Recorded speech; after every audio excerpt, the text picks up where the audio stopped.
the Joint Chiefs of Staff, said, we knew it was a terrorist attack. People don't come to spontaneous demonstrations with mortars and rocket-propelled grenades. We knew it was. Well, why is it that the President of the United States, for 2 weeks afterwards, said, quote, we don't know? Why is it the President of the United States said to Mitt Romney, I said it was a terrorist attack at the time? He didn't. And we now know that CBS kept an interview until after the election information where the interviewer said, was it a terrorist attack? And the President of the United States says, we don't know. 2 weeks later, he was saying, we don't know.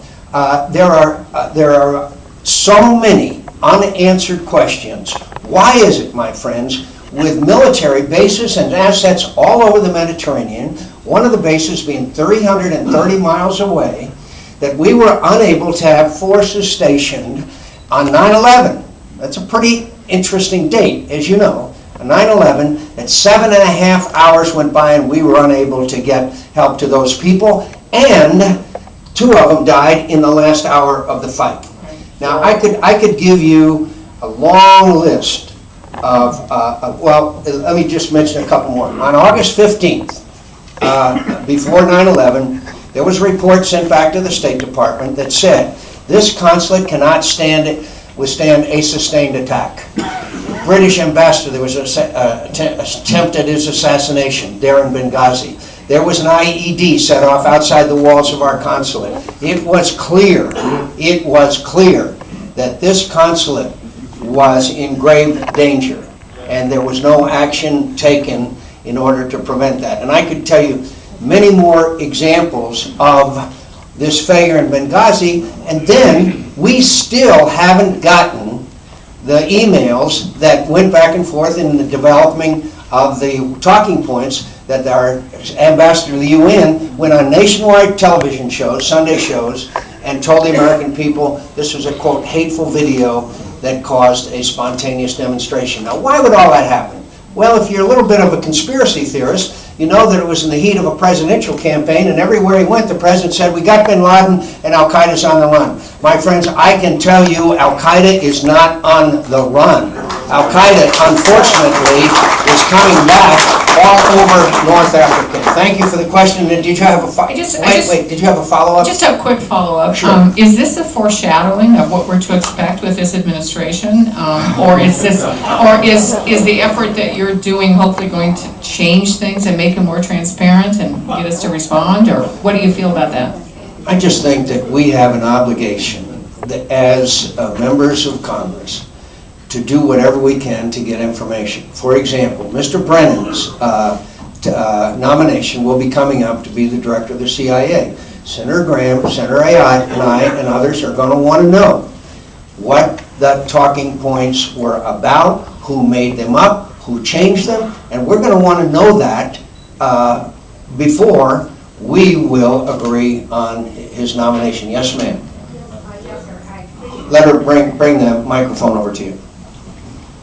Thank you very much. I appreciate your having us here to speak with you. I wanted to ask a question. I know Benghazi is a concern that you have, and I go back a good many years to the original 911. And after watching a movie which was called 911 Press for Truth, a lot of the upper echelons in our government knew of the attack becoming and knew of the planning to take airliners and do something destructive, and there were thousands of lives lost. The 4 lives that we lost in Benghazi were precious. They definitely were. But the lives that were lost at 9/11 in 2001 were devastating. I have seen, and I know for a fact, that many people knew about this before it happened. George W. Bush, Condoleezza Rice, and these are all proven facts. We talk about Benghazi, and granted we should get to the truth. However, we need not forget the thousands of lives that were lost in the original 911. They are precious to us, sir, and you being a retired officer in the Air Force and serving in the Navy. My late husband was a Navy man also, you have to forgive me, I should remember that. A veteran. I appreciate your service to this country, but sure. I just see that we do need a Secretary of Defense right now, and Hagel seems to be a good man, and I know that you need to have these answers. Let me just say, everyone is entitled to the respect United it. States of America. Okay, we respect everybody's opinion. Now, could I just say to you, after 9/11, there was a commission set up, and that commission was the smartest people in America. In that commission, the most respected people in America served on that commission, and they came out with conclusions. Now, if you have evidence that people knew ahead of time, I'd love to see it, because that commission missed it. May I send So you a copy? let me just finish answering, and then I'll let you respond real quick, okay? So at least we had a commission that did a thorough and complete multi-month investigation and made recommendations. We have called for a commission on Benghazi. It's not going to happen. So at least there was an investigation of 9/11, and I'm not trying to compare 9/11 with Benghazi. Please don't get me wrong.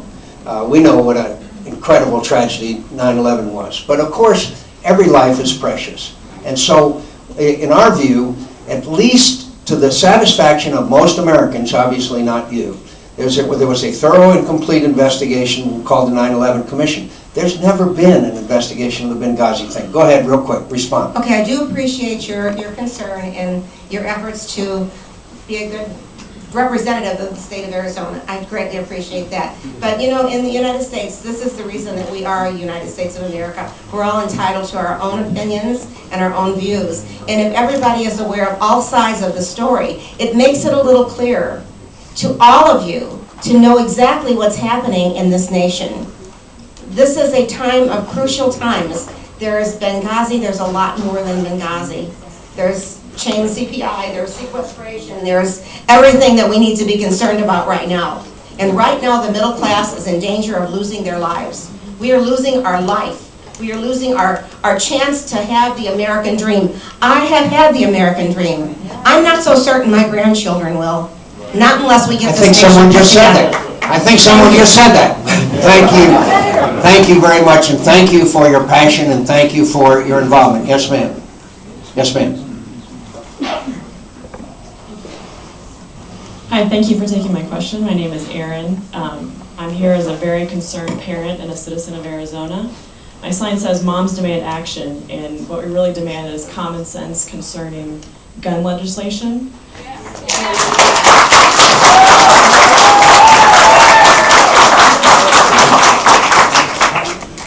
My question specifically has to do with universal background checks. On Monday evening, 12 News reported that more than 50% of gun sales in the state of Arizona are made through private sellers, which we all know requires no background checks. And we all know what happens when people that have no business owning a gun end up owning a gun. Bad things happen, innocent people